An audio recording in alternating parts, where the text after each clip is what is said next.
When you first start studying pharmacology, the thousands and thousands of drugs seem overwhelming. Learning how drugs are classified and subclassified makes learning them much easier. Knowing where to find reliable information about drugs is also important. Organizing drugs into classifications makes them easier to learn and less overwhelming. The first most important classification is the therapeutic class. This is a group of drugs that all treat the same disorder or disease or condition, as in antihypertensives, drugs that lower high blood pressure, antibiotics treat infection, anticonvulsants treat epilepsy and prevent seizures. Some drugs fall into several therapeutic classes. For example, aspirin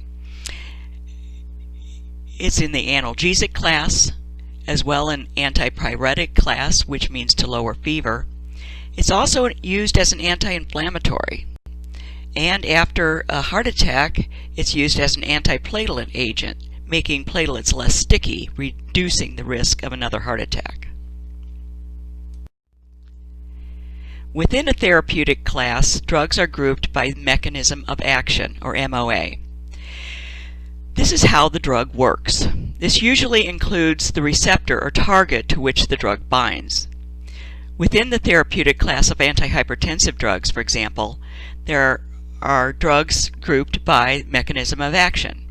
For example, beta blockers, calcium channel blockers, angiotensin converting enzyme inhibitors or ACE inhibitors, and thiazide diuretics. Within the mechanism of action group, there may be many drugs. Learn the prototype well, which is the best example of the group. For example, the beta blocker propranolol.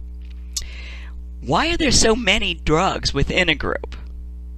Well, many of them are Me Too drugs. Drug companies want a piece of the pie. They want to make money, and if it's a drug class that's going to be used for a lot of patients, they want their piece of the pie.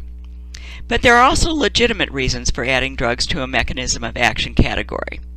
They may vary by their pharmacokinetics, their onset of action, their duration. They may vary by side effects. Some may have slightly different actions that make them more advantageous. And as you study their drugs, you'll find these out. Another thing that is so helpful in learning drugs is that drugs within that have the same mechanism of action often have the same suffix. For example, beta blockers, propranolol, metoprolol, nadolol, atenolol, sotalol, you can hear they all end in OL. Angiotensin converting enzyme inhibitors, or ACE inhibitors, captopril, ramipril, lisinopril are a few examples, all end in PRIL. Angiotensin receptor blockers, or ARBs, valsartan, candesartan, losartan, you can see that they all end in SARTAN. Now, not every group follows this rule. For example, calcium channel blockers are broken down in two groups. The group that are used for heart arrhythmias are diltiazem and verapamil, which do not have the same suffix.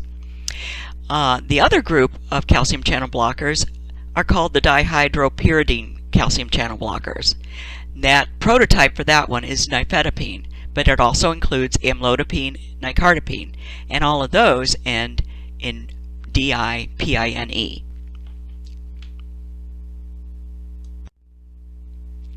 If you know the mechanism of action, everything else comes easy. Adverse drug reactions, or side effects, are the undesired or unwanted effects of a drug. Adverse drug reactions are usually an extension of the mechanism of action at organs other than the target organ. Other organs may have the same type of receptor as the target organ. For example, the beta blocker propranolol is used to slow the heart rate, but in asthmatics, it will constrict the bronchioles and cause an asthmatic attack. So this particular drug is contraindicated in asthma.